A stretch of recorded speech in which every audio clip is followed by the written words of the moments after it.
Kamala Harris has all but been coronated as the Democratic presidential nominee, which means that she needs to find a running mate. And anonymous sources have told CNN there are about 10 people who have been asked to submit materials for the vetting process. This has not been confirmed, and since it's CNN, take it with a grain of salt. However, here are the 10 names that are being talked about based on the reports. Kentucky Governor Andy Beshear, North Carolina Governor Roy Cooper, Arizona Senator Mark Kelly, Illinois Governor J.B. Pritzker, Pennsylvania Governor Josh Shapiro, Michigan Governor Gretchen Whitmer, Minnesota Governor Tim Walz. Cooper, Beshear, and Pritzker have all addressed the speculation on air. Here's what they had to say. Well, I appreciate people talking about me, but I think the focus right now needs to be on her this week. And she needs to concentrate on making sure that she secures this nomination and gets the campaign ready to go. Would you be open to the conversation if Vice President and the Harris campaign asked? So I think it's really important that we do keep the focus on her this week. The vice presidential conversation needs to occur later. Or would you then be open to the possibility of being a running mate to Vice President Harris? Well, let me first say I love my job. I love serving the people of Kentucky. The only way I would consider something other than this current job is if I believed I could further help my people and to help this country. Have you received any vetting materials from her campaign about possibly being her running mate? No. And if you do, would you be interested in the job? Look, I love being the governor of the state of Illinois, and I've been out on the campaign trail fighting hard for Democrats to win. It's important to me that we win across the board and all across the United States. So I'm going to continue to do that, and I'm very interested in making sure that Kamala Harris becomes the next president of the United States. Cenk, I got to read for you what Tim Walz from Minnesota, the governor, said, which is pretty interesting. He was asked if he was in the running, and he said, "I do not know that. I spoke to the vice president on Sunday shortly after the announcement by President Biden, and she just made it clear that she wants to earn the endorsement." When asked if he wants to be in the running, Walz said, "Look, I think anybody who wants to do that, I'd be a little nervous about. It seems a little bit surreal." Well, it may be especially surreal for two Democrats who are being talked about the most, it seems, in terms of the deep stakes. You're looking at Josh Shapiro, governor of Pennsylvania, who is an attorney general and has that similar background as Kamala Harris. And then there's also, Cenk, apparently a lot of talk within the Biden-Harris circle about Mark Kelly, senator from Arizona, married to Gabby Giffords, former astronaut. The theory being that either one of these two could help Kamala Harris in terms of the electoral map. Thoughts? Thanks for watching. Our audience has helped build TYT into the media giant it is today. Together, we can accomplish anything. Support our work and join us at tyt.com/team. Yeah, I have some strong thoughts here. So first of all, politicians just can't help themselves.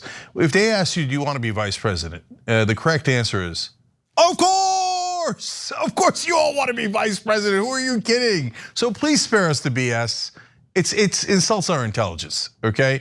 And I like Tim Walz a lot, but he's like, oh, the ego of wanting to be VP. Brother, you're a governor. That also takes some ego, okay? So, and it's perfectly logical to have a governor become the VP. So now, having said all that, there's 4 names that I like only, and 2 of them have not been mentioned in any of those beef steaks, but I'm gonna mention them anyway. So one is Josh Shapiro. He's an interesting mix. Establishment is perfectly comfortable with him because he's a moderate Democrat, but he has a populist streak to him. And that populist streak is really interesting. So I've got a lot more homework to do on all of this. And by the way, on tyt.com, in our Operation Hope discussion boards, there's a section called New Candidates.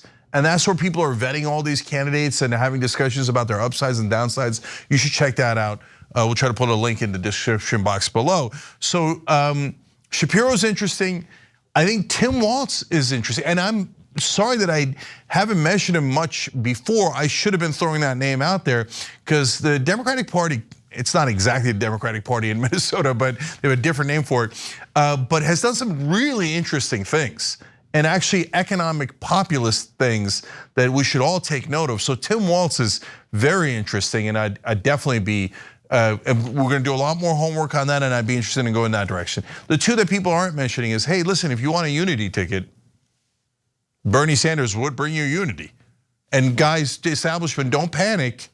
He's older, he's only the VP, he's not gonna run for president later. And it would certainly bring all the progressives back in. Think about it.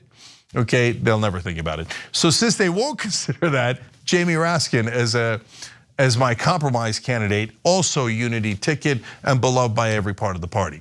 The person I'm strongest against, and it has nothing to do with his personality or who he is. I don't know the guy from Adam, but it's Mark Kelly.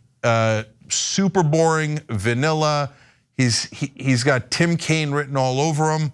Tim Kaine, at the time, Virginia was a swing state. He was picked, generic white guy, boring, won't do anything. It'll help marginally in a swing state.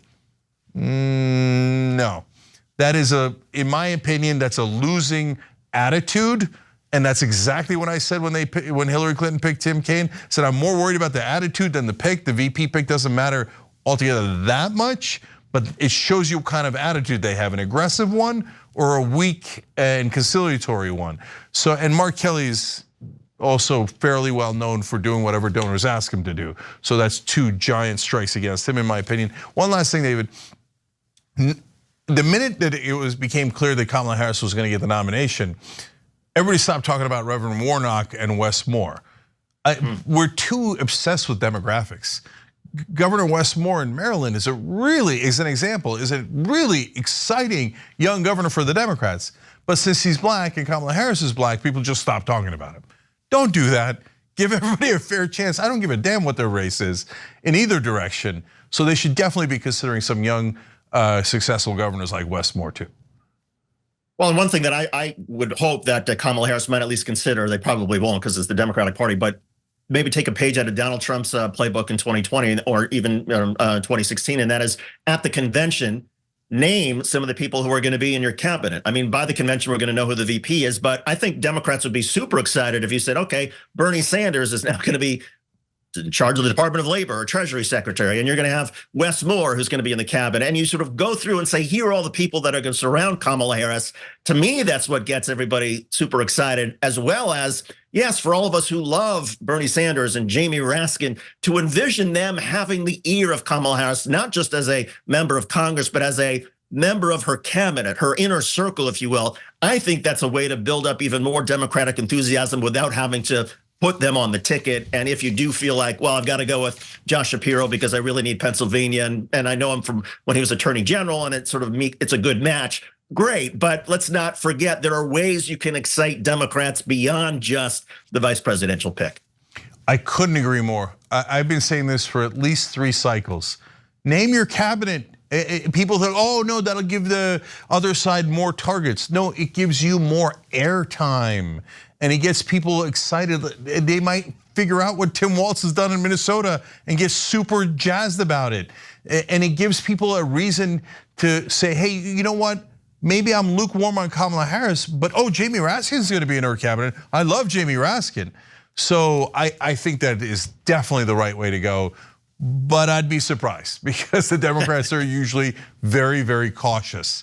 And you'll know what kind of campaign Kamala Harris is going to run, and maybe even whether she could win or not based on who she picks, because it'll tell you her attitude towards this race. Thanks for watching The Young Turks, really appreciate it. Another way to show support is through YouTube memberships.